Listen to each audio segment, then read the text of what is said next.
Hey there guys, welcome back to my channel Crafty Concepts with Erin. Today I have the Deck the Palms collection on my desk. I want to use this palm fronds stamp set because I have some pictures from a hike I did in Maui, and this was very jungly and lush, as you can see, and these are my two favorite pictures from the hike. I'll be doing a supporting page on another day, but this palm frond stamp is just perfect, and so is the Deck the Palms paper. If you're not familiar with this was a special, but it is still available, and it's a kind of a one side's Christmas tropical, the other side is just tropical. So I'm using it for the tropical aspect, and I'm going to pull out these pattern papers to use for today's layout. As you can see, it goes with these photos beautifully. And I'm thinking also about pulling in this piece of paper from the Hope and Kindness coordinating cardstock. It has this, already painted background, creating this like frame style layout. And I just love the visual texture already done on this page. So let me go ahead and clean this up and we'll get started. So I kind of have this vision in my head. What I am thinking is using this as my base paper and then tearing out sections so that this is peeking up from underneath this cardstock. I think it's going to look really neat. I printed these at 3.5 by 5, but I left an extra wide border around those photos. You see me offset pictures like this quite a bit, especially when I have two of them, because it just naturally creates nooks and crannies for titles and embellishments. So I really like that look. I'm going to go ahead and cut the zip strip off of this so that is out of the way. Let me set these to the side, and then from the top, I'm just taking my microtip scissors and cutting down, and I'm going to roll that paper over, and that's what's going to allow that fun pattern paper to peek through from the back. So I'm just kind of being really careful. I don't want that to tear anymore. And then, yes, that is going to look so good. I will cut that paper down here in a little bit, but I'm not sure if I'm going to do that technique anywhere else on the layout. So for now, I'm just going to wait. And then I grab my paper piercer and I'm rolling these, and it's going to flatten out somewhat when I put it in the page protector, but I thought this was a cool look.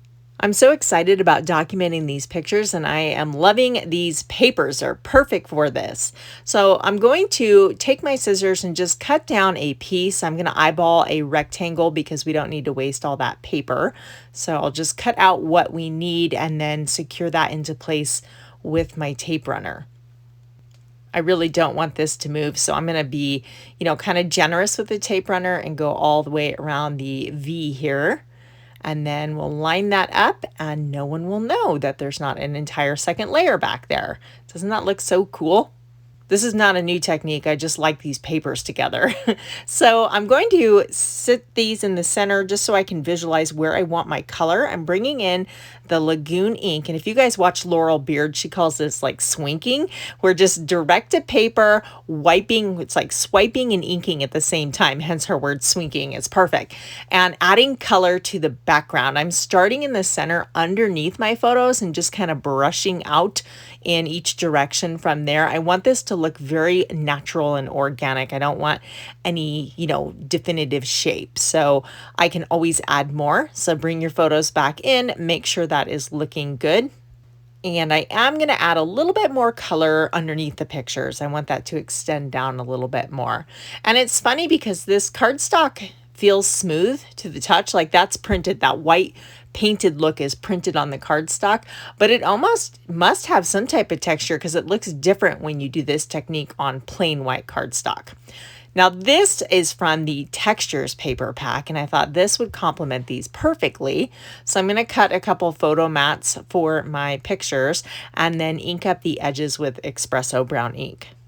So these were taken in February in Maui, and my husband and I wanted to go on this hike, and I'm totally not saying this right, or maybe I am. It's like the Pipiwa Trail, and it's a bamboo forest. And so we got up super early because I wanted to beat the crowds, and we got to the trailhead before the park was even open. So we had to drive around the road to Hana, and there was like little mongoose creatures running all across the road all over the place, and it was just absolutely beautiful. But this trail was so cool. It's hard to tell in the picture, but when you cross this bridge, you like go into this tunnel of bamboo, and it is so dark in there and you don't see any daylight. The bamboo is so thick. And then there's this gorgeous waterfall at the end, which you can see my husband standing at the base of the waterfall. Such a wonderful, beautiful hike. So now this word adventure is from the Sweet Safari collection. I typed in my Evernote app the word adventure because I was looking for a stamp, and this popped up and I'm like, oh, light bulb, perfect. I would never have thought to use that title. I wouldn't have remembered it was there had I not had it logged in my Evernote app. So highly recommend organizing your papers and your stamps in the Evernote app. It's awesome. So you can see I have all of my palm frond stamps mounted to the door of my Misty, and then I put one large sheet of white daisy cardstock, and I'm inking them up with avocado ink so I can cut them all out at once.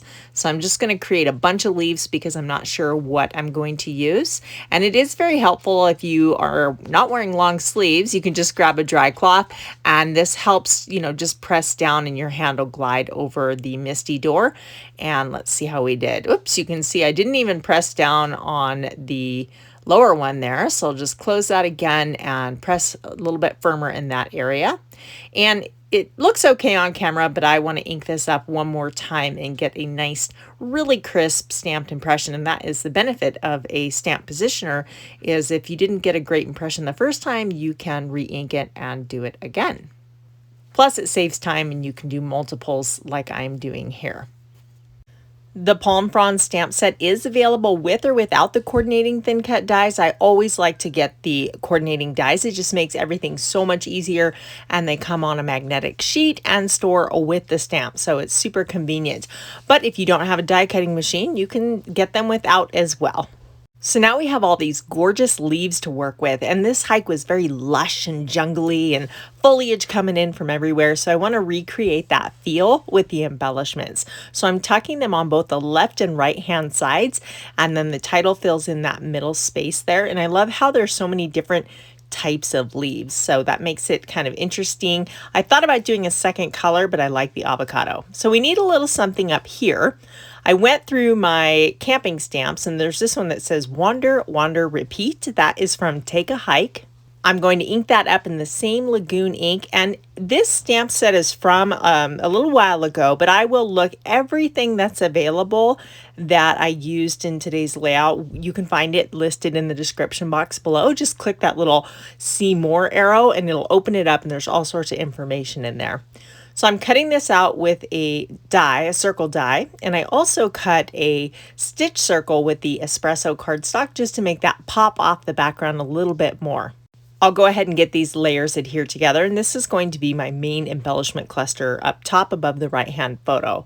So I like that. Wander, Wander, Repeat. And I'm thinking I want some foliage up there, but rather than die cut another leaf, let's stamp it directly to the cardstock. So I'm going to slip the foam back there so I get a better impression, ink it up in that same avocado ink. And then what I like to do is just kind of hold it where it will be and then move my elements out of the way, press down, give it a second to soak in, and awesome, that's perfect. When you're creating with like floral embellishment clusters, it's very easy because you have the flower and then the leaves come from behind the flowers. When you just have leaves, I like to use circles to kind of act where the flower would be. So hopefully that's making sense. So we have this little round compass. I'm going to ink that up in espresso ink here and give it a good press. That one didn't quite come out right, so I will do a second one.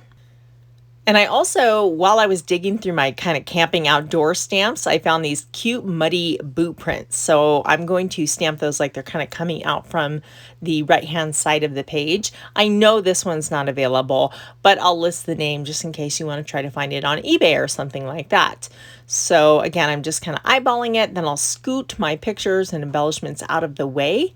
Let me wipe that up with my stamp chamois and then grab the left hand or the left boot print here. And I will repeat the process, kind of staggering and offsetting, just like if you were walking.